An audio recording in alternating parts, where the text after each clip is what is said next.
Hello students, welcome to my channel Keerti's coding. C language की इस series में आपका स्वागत है।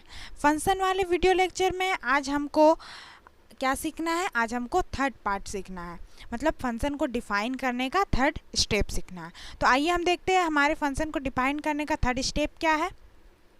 तो हमारा थर्ड स्टेप रहा टेक्स नथिंग रिटर्न समथिंग। हमने फर्स्ट वाले वीडियो लेक्चर में takes nothing and return nothing के बारे में बताया था, सेकंड वाले में टेक्स समथिंग रिटर्न नथिंग के बारे में बताया था। आज के वीडियो लेक्चर में हम डिस्कस करेंगे टेक्स नथिंग रिटर्न समथिंग। तो आपको ये दोनों वीडियो देखना है तो आप आगे के वीडियो लेक्चर देख लीजिए। तो हम स्टार्ट करते हैं टेक्स नथिंग रिटर्न समथिंग। आपको यहाँ टेक्स नथिंग बोलने से क्या मतलब है?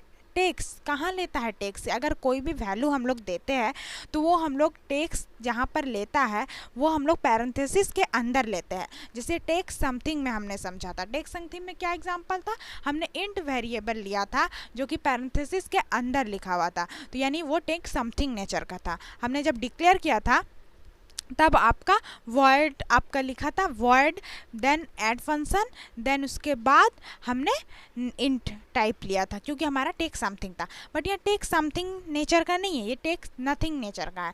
टेक्स नथिंग नेचर होने का मतलब है कि हमारा पैरेंथेसिस के अंदर यानी स्मॉल ब्रैकेट के अंदर कुछ भी नहीं लिखाएगा, वॉइड रहेगा। ओके, और रिटर्न समथिंग मतलब कि रिटर्न समथिंग बोलने का मतलब है जो वैल्यू माने कि वॉइड टाइप इन टाइप ये सब डिक्लेयर करते हैं हम लोग, वहाँ पर इन टाइप रहेगा। क्यों? क्योंकि ये रिटर्न समथिंग नेचर का है। तो आइए एक एग्जांपल की मदद से हम इसको देखते हैं, वही एग्जांपल ऐड करने का स्टेप। तो ये एकदम नॉर्मल फंक्शन हमने तैयार किया है। यहाँ पे नॉर्मल फंक्शन में क्या देखा है कि हमने यहाँ पर टेक्स नथिंग और रिटर्न समथिंग बनाने वाला है, तो उसी के हिसाब से हम इसको करेंगे। बट ये फर्स्ट वाला ही है जो कि एक नॉर्मल फंक्शन बना हुआ है कि वॉइड मैन दिए है, हमने ऐड फंक्शन का कॉल मैन फंक्शन के अंदर किए हैं, वैल्यू को रिटर्न करवाया है। एंड देन फिर उसके बाद हमने डिफाइन किया, यहाँ पर कॉल किया है, यहाँ पर डिफाइन किया है। ठीक है, डिफाइन में हमने 2 नंबर को ऐड किया है, तो हमारे लिए 5 लाइन्स की ज़रूरत होती है। क्या क्या कि हमें 2 नंबर चाहिए होता है, वो हम यूज़र से स्कैनअप की सहायता से लेते हैं, देन नंबर को ऐड करते हैं और जिसमें ऐड किए हैं उसको हम प्रिंट करवाते हैं।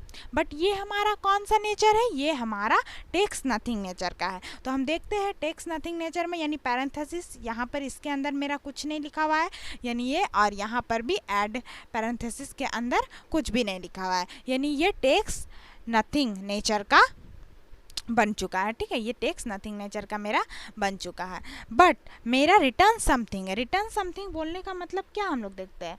रिटर्न समथिंग बोलने का मतलब है कि जो भी वैल्यू रिटर्न करेगा वो कोई टाइप का होगा, माने इंट टाइप का होगा, कैट टाइप का होगा या फ्लोट टाइप का, मतलब वो डिफाइन क्या रहेगा कि वो कौन सा टाइप का वैल्यू को रिटर्न कर रहा है। तो हमने यहाँ पर देखा कि रिटर्न्स नथिंग यानी जहाँ डिफाइन करते हैं वहाँ पर कुछ ना कुछ तो रिटर्न कर रहा है।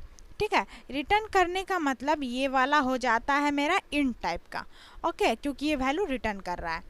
अब मेरा यहाँ पर आप देखिए कि वैल्यू तो मेरा रिटर्न करवा रहा है, यानी कि वैल्यू जब ये रिटर्न कर दे रहा है इन टाइप, ठीक है डिफाइन, तो यहाँ पर रिटर्न करने का मतलब है जहाँ से वो कॉल हुआ है यानी ऐड फंक्शन यहाँ से कॉल हुआ है, देन वैल्यू को यही रिटर्न करेगा।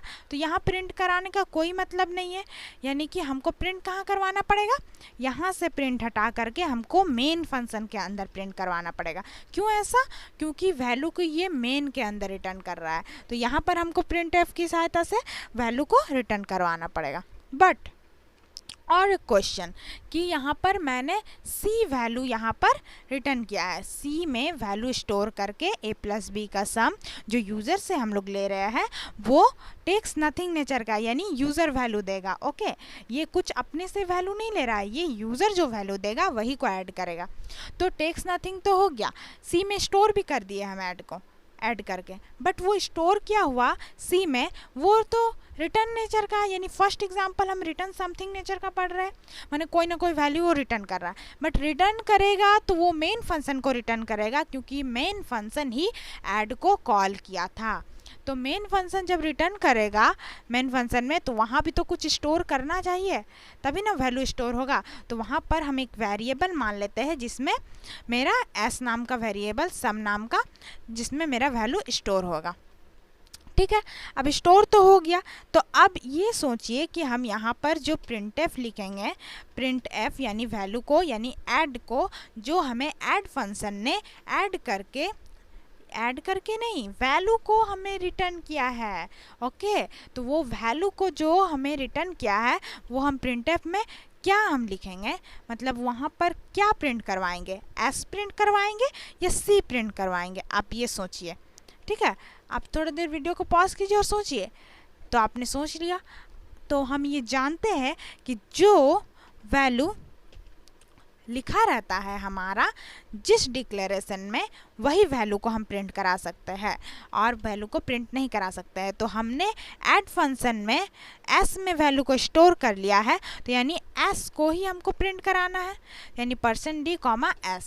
ओके, यहाँ पर अगर वैल्यू को स्टोर नहीं करते तो हम ऐड फंक्शन में वैल्यू को मतलब कि प्रिंट नहीं करवा सकते थे। ओके, तो हमने वैल्यू को कहाँ स्टोर किया है, s is equal to add में स्टोर किया है। तो हमको यहाँ पर लिखना पड़ेगा, जिसने हमने ऐड में स्टोर किया है, तो जो ऐड फंक्शन का call as equal to add जो कॉल किया है वो हमको डिक्लेयर करना पड़ेगा। अब इसके बाद हमने फंक्शन को कॉल भी कर लिया है, फंक्शन को डिफाइन भी कर लिया है, यहाँ पर इन टाइप का है यानी रिटर्न्स नथिंग नेचर का है। अब इसके बाद हम फंक्शन को डिक्लेयर कर लेते हैं। तो चलिए आइए, हमने ग्लोबल डिक्लेरेशन कर लिया ताकि हर एक चीज़ का हम यूज़ कर सकें। तो ग्लोबल डिक्लेरेशन में हम क्या देखें, रिटर्न्स नथिंग नेचर यानी कि रिटर्न समथिंग नेचर यानी कि इन टाइप होना चाहिए, क्योंकि ये कुछ ना कुछ वैल्यू तो रिटर्न कर रहा है। देन उसके बाद हम लोग क्या लिखते हैं, जो फंक्शन हमने तैयार किया है उसका नाम। ठीक है, उसके नेम लिख दिए, पैरेंथेसिस। अब पैरेंथेसिस के अंदर हम कुछ नहीं भी लिख सकते हैं और कुछ लिख भी सकते हैं। तो ये हमारा टेक्स्ट नथिंग नेचर का है, यानी पैरेंथेसिस के अंदर अगर हम वॉइड भी लिख देते हैं तो कोई प्रॉब्लम नहीं है, अगर नहीं भी लिखते हैं तो भी कोई प्रॉब्लम नहीं है। ओके, तो हमने तो लिख दिया है पैरेंथेसिस के अंदर, बट मेरा ऐड फंक्शन वैल्यू को रिटर्न करवा रहा है यानी कि यहाँ पर एक रिटर्न नाम का फंक्शन होना ज़रूरी है। तो हम एक रिटर्न नाम का फंक्शन बनाते हैं जो कि वैल्यू को रिटर्न कर रहा है। और कौन से वैल्यू को रिटर्न कर रहा है, c के वैल्यू को रिटर्न कर रहा है। ठीक है, c के वैल्यू को रिटर्न कर रहा है, कहाँ रिटर्न कर रहा है, जहाँ से वो कॉल हुआ है। तो ये पूरा मेरा क्या हुआ है, ये पूरा जितना भी हमारा टेक्स्ट नथिंग और रिटर्न समथिंग नेचर का जो प्रोग्राम था वो पूरा तरीका से कंप्लीट हो चुका है।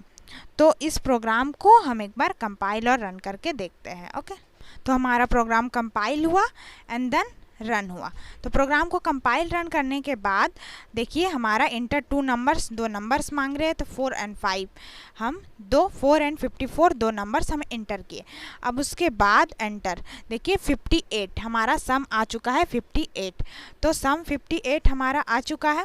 तो इसका मतलब हमारा जो ये text nothing and return something nature का जो बना है, ये वाला प्रोग्राम पूरे तरीका से सक्सेसफुली कंपाइल और रन कर चुका है। इसके नेक्स्ट वीडियो लेक्चर में हम text something and return something nature के बारे में हम डिस्कस करेंगे। तो आज का वीडियो लेक्चर मेरा यहीं पर समाप्त होता है। ठीक है, आपको कोई भी प्रॉब्लम हो इस रिटर्न समथिंग नेचर में तो आप ज़रूर कमेंट कीजिए। आप हमारे चैनल को लाइक कीजिए, सब्सक्राइब कीजिए एंड कमेंट कीजिए ज़रूर और शेयर कीजिए। Thank you students.